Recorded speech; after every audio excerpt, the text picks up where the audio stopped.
Hi, my name is Barb Nangle. I'm the founder of Higher Power Coaching and Consulting. I want to welcome you to my podcast, Fragmented to Whole, Life Lessons from 12-Step Recovery. This is episode 9, My Tools of Recovery series, part 2, Reaching Out. This is the second in my 3-part series on my most important tools of recovery.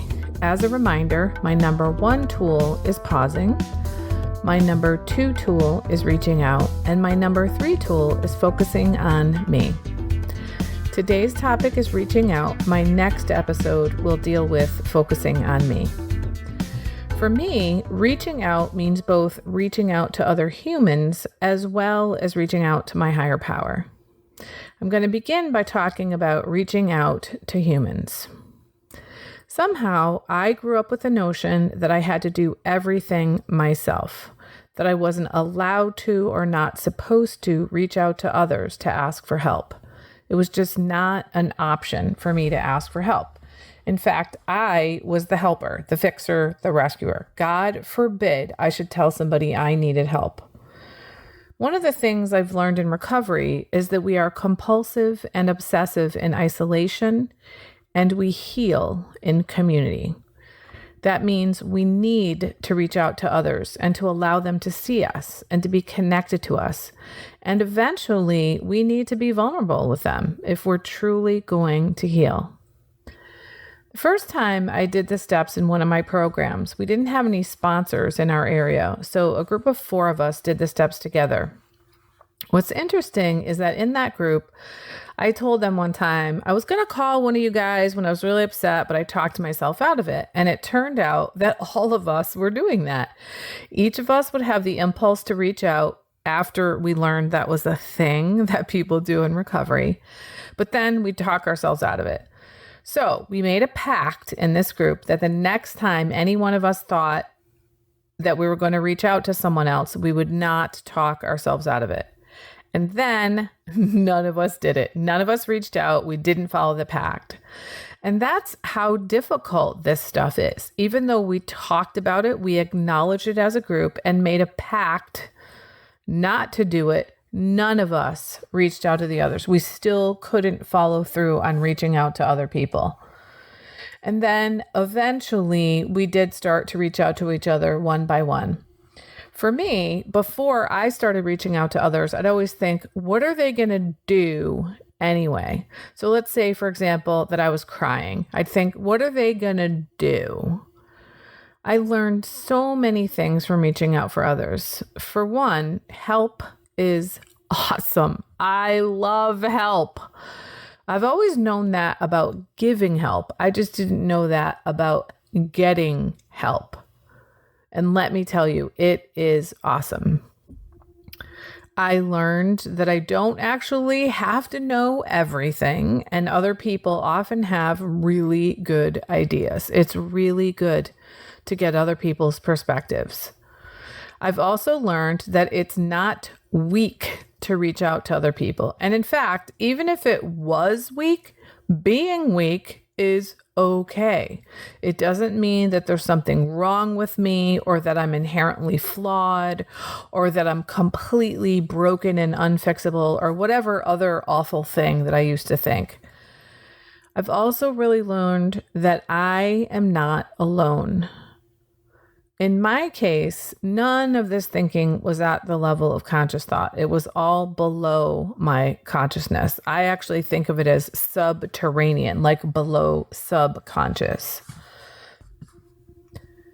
I think that one of the things that everybody in recovery has in common, regardless of what we're in recovery for, is that we all isolate. We're really good at isolating. The thing is, we simply can't recover in isolation. If we could, we would have, because most of us have tried fucking everything before we came into recovery, or we wouldn't be here. If we could have found a way to recover in isolation, we would have done it. So we do have to reach out to other people. We're responsible for reaching out to other people so we can let them in, so that we can let them know what we're going through. And we have to open our minds to the ideas, the compassion, and empathy of other people. I just can't say enough about how important it is to reach out to other people. 12-step recovery programs are we programs, not I programs. In addition to reaching out to other people when I need help, I've also learned to reach out to other people to see how they're doing, to let them know that I'm thinking about them, to say hi. If someone in a meeting is struggling, I might call them and say, hey, I heard you were struggling with XYZ issue and I had that same thing, so I hear you. I really identified with what you said. I'm with you, just so they know they're not alone. Another thing I learned about reaching out to other people is this. If I am stuck in my own head and cannot get out of my own shit, then I pick up the phone and I call someone else and I ask how they are. What this does, it gets me out of my own head, and sometimes that's what I really need. I was taught that you don't just pick up the phone and call one person to do this. You pick up the phone and call 3 people. And I don't mean 3 people that you get their voicemail and you leave them a message. I mean 3 people that you actually connect to and have a conversation with. And I was also taught that if the person says, I'm fine, how are you? Then I'm to say, actually, I'm trying to get out of my own head right now. I want to hear about you. It doesn't matter what they talk about. They can talk about recovery, or they can talk about what they're doing right now, or hobbies. It doesn't matter. The point is that you're getting out of your own self. You're taking the focus off of you and off of your shit and putting it on someone else. And the reality is, if you reach out regularly to people while you're doing well, or at least while you're doing okay, then the chances of you reaching out when you're not doing well skyrocket. It's like you've exercised and strengthened this reaching out muscle, so that when you're not feeling the greatest, you can easily pick up the phone and call somebody because you've done it. Now, I want to talk about reaching out to my higher power. In the previous episode, when I talked about pausing, right at the end, I said that if I don't pause, it doesn't allow my higher power to enter the situation. And honestly, my relationship with my higher power is absolutely key to my recovery. So first, I'm going to talk a little bit about my relationship with my higher power, and then talk about reaching out to my higher power. I happen to use the word God to refer to my higher power. I know that for some people, that's just not something that works for them. And the thing is, you don't actually have to believe in God to recover, but you do have to believe in a power greater than yourself, or a higher power of some sort, in order to recover in accordance with the 12 steps. Perhaps I might talk about how one may find a higher power that works for them in another episode, because I've known many people who were able to recover without believing in God. But not today. When I came into recovery, I was already a spiritual person. I used the word God to refer to my higher power, so that was not a challenge for me. Side note, years ago, when I first became a spiritual person, which was around the age of 35, I could not use the word God because the connotation of God being some white man up in the clouds just didn't work for me. I couldn't conceive of God as having gender. Like clouds don't have gender, mountains don't have gender, so why would God? And I also couldn't identify with God being personified. I just couldn't wrap my mind around God being like a person.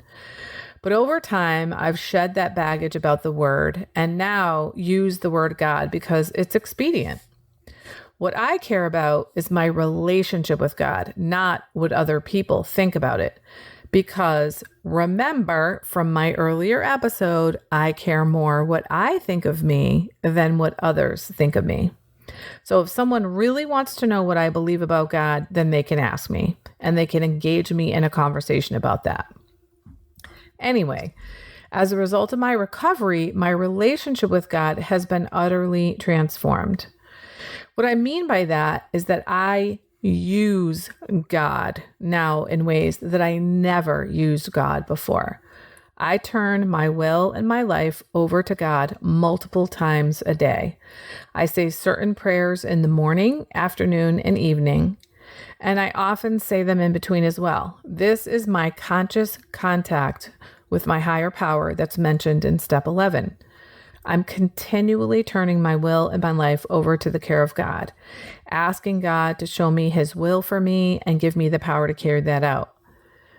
As a result of turning my will and my life over to God, my life is profoundly better than it was when I was trying to run the show. I don't have to worry anymore. I don't have to figure things out. In fact, when I hear myself say that phrase, figure it out, I know I'm screwed because I've never figured out a goddamn thing in my life. When I'm trying to figure something out, I just need to hand it over to God and say, please take care of this because I can't do it. So my relationship with God has changed in that I use God in ways I never did before recovery. What's also really different is now I also ask God to use me, which is something I never did before recovery. I ask God to help me be of use to God and my fellows. I ask, what can I do? Who can I be? What can I say? What are the thoughts you want me to think so that I can help those who are still sick, so that I can help heal the world? And the places that has taken me in recovery are absolutely astonishing. My life is profoundly different as a result of my recovery because, among other things, I have turned my will and my life over to God. What this has done for me is built a relationship with God. I know they say that faith is belief without evidence, but at this point, my faith isn't belief without evidence. It's belief with evidence. I have so much evidence, day after day, year after year, of evidence of my higher power acting in my life and acting through me, in addition to the way I've seen higher power show up in the lives of my fellows. So I've learned that when I'm afraid, I reach out. When I don't know what to do, I reach out. When I'm concerned about someone, I reach out. If I have a simple decision to make, I reach out. If I have a complex, important decision to make, I reach out. I really try to ask God to show me his will for me and give me the power to carry that out in so many situations. It's really amazing when I remember to do that. And that's the thing though, remembering. What helps me with remembering is that pause I talked about in my last episode. If I'm able to pause, then I can reach out to my higher power. But sometimes I'm not even capable of reaching out to my higher power, but I am capable of pausing. And I think because of my conscious contact with God multiple times a day, that sometimes my higher power just inserts himself in there anyway, even though I haven't asked, because I need it. And because I maintain my conscious contact very regularly throughout the day. So learning to reach out has been profoundly helpful in terms of my recovery. I'm not alone anymore. I used to feel alone a lot. In fact, it used to be that if anybody ever asked me what my greatest fear was, I always came up with being alone. But that kind of surprised me. I never really understood why that was the thought that came to mind, because I thought, I really like being alone a lot. In fact, I live alone and have lived alone for most of my adult life, and I fucking love it. Even though I'm an extrovert and I need people, I also need a lot of alone time. But there's a huge difference between being alone and feeling alone. And I don't ever feel alone anymore because I have humans that I'm genuinely, authentically connected to, and I have a higher power that I'm genuinely, authentically connected to, and I reach out. I wasn't reaching out before recovery, but now it's my number 2 most important tool of recovery. And if it's not already one of your tools of recovery, then perhaps you might want to give it a try. That's it for this episode. Tune in to the next episode in this series on my tools of recovery for my third most important tool of recovery, which is focusing on me. Thank you so much for listening. I sincerely hope this helps. That's it for today. Thank you for listening. Be sure to like and subscribe so you can get future episodes of my podcast.